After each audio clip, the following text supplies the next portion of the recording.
podcast. Hoje nós estamos aqui para dar continuação e terminar o nosso assunto, que seria o período barroco. Nós somos os alunos Marcos Silva e José Neto. E o nosso principal tema hoje seriam as obras barrocas.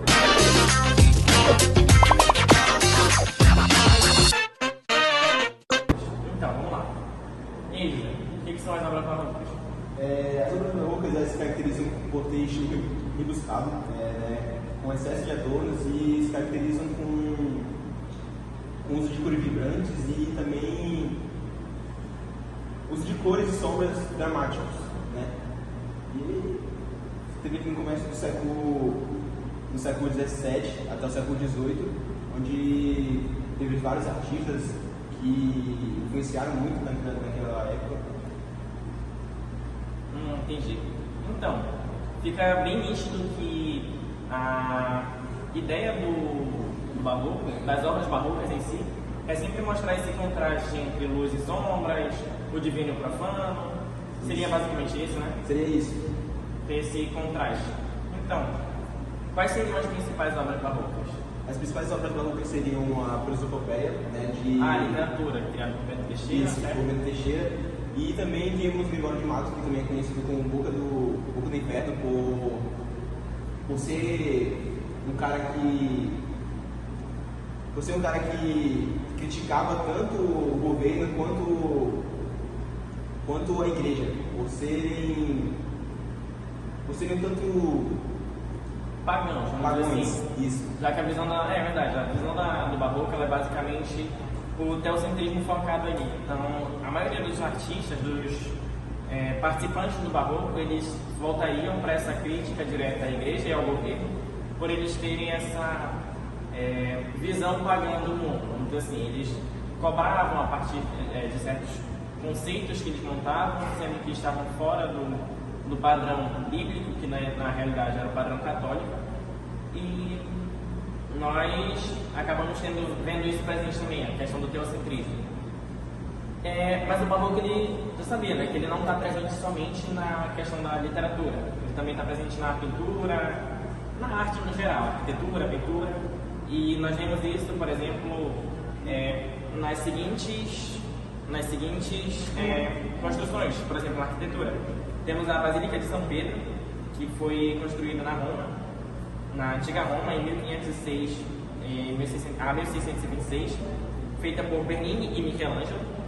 Também temos a Catedral de São Paulo, em Londres, o Palácio de Versalhes, na França, a Igreja de São Carlos Borromeu, em Viena, e a Catedral de Santiago de Compostela. Essas seriam as principais obras de arquitetura montadas no período barroco. E aí eu queria que tu recitasse agora aí a parte das pinturas que foram feitas. Tem a criação de Adão, por Michelangelo. Tem o enterro de Cristo, que foi por Caravaggio. Tem a Mulher Barbada, por José de Ribeira, As Meninas de Diego Velázquez. E a Cona Noturna de Rembrandt, um clássico da pintura. Na pintura nós temos bastante do que dá para perceber é a leitura de certas figuras de linguagem, já percebeu? Eles usam bastante hipérbole, como é que é o nome? Paradoxo, eles usam metáforas, e isso fica bem visível em certas obras, mas que em outras também fica implícito, mas que você consegue se afiar os olhos, você consegue perceber essa leitura dessas figuras de linguagem. E agora tem músicas também? Tem a literatura, como o Don Quixote também. Tem o sermão do Padre Antônio Vieira, que também foi um que caiu no sítio do ano passado. Ah, sim, foi assunto no sítio. Isso.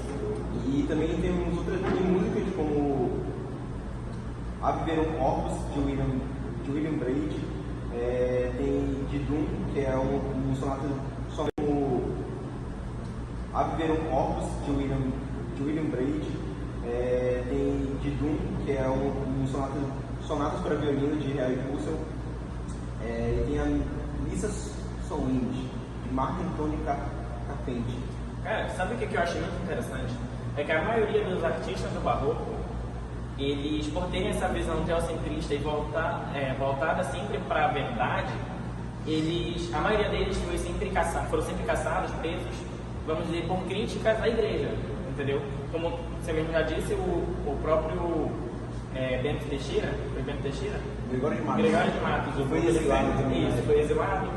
A maioria deles, tanto por suas artes quanto por coisas que diziam, foram caçados e foram banidos de sua própria terra por críticas à igreja e ao governo, que na época ainda assim era a igreja católica. E nós temos algumas outras artes, outras obras.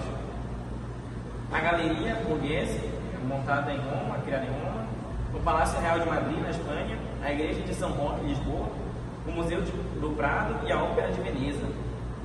Essas são algumas obras, né, que a gente acaba listando. E vamos lá.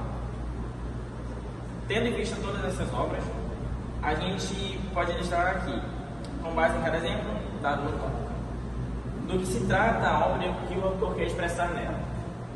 Essa pergunta a gente pode definir como? Cara, a gente pode definir de vários jeitos, né? O autor sempre traz aí uma visão da... Acho que ele quer trazer mais para a sociedade, né? Para a sociedade ver que não se trata somente da igreja, da época. E que ela pode ter mais uma visão de que nem todas as coisas foram criadas por um ser divino. Peraí. Tá pensando bem? Peraí. Tá pensando bem? Que nem todas as coisas foram ali... Peraí. Deixa eu evitar minha fala. Vamos lá. Ali, ó. Quando ele pergunta o que o autor quer expressar, a gente pega o contexto histórico. Sim. Porque inicialmente eram críticas à igreja, certo? Então, com essas críticas à igreja, nós vemos as características do barroco, onde ele tem sempre uma oposição de luz e trevas, divino e profano. Ou seja, ele quer acentuar uma visão de que sim, existe divino, ao contrário do que se diz, né? De que existe divino, entendeu? E que esse divino ele está presente ali, através das obras exageradas, vamos dizer assim, nas pinturas, por exemplo. A pintura do Dedo de Adão, o toque de Adão, é isso? Dedo de Adão. Essa pintura, o Michelangelo, ela apresenta um teor tanto teocêntrico, quanto também apresenta um contraste ou também uma figura, como o homem está próximo de Deus, entendeu? E basicamente essa seria a forma de expressar-se dos artistas do barroco. Eles queriam sempre evidenciar o contraste, tipo, por exemplo, vida e morte, vazio e luz. Basicamente isso. Pode continuar a sua linha de raciocínio. Eu quis dizer que naquela época os artistas eles queriam dar uma visão assim, mais da sociedade, não trazer somente a igreja como principal. Seria isso que eu queria dizer. E é isso. Beleza. Então vamos lá.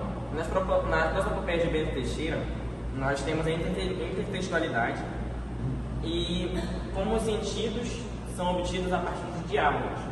É como você disse, eles queriam trazer uma visão não somente voltada à igreja em si, mas que as outras pessoas também trouxessem suas próprias conclusões a partir da visão do mundo ao redor, não tirando a verdade do foco, que no caso seria o teocentrismo, e sim trazendo uma visão mais, vamos dizer, generalizada da igreja. Não é não? E é basicamente esse o nosso contexto.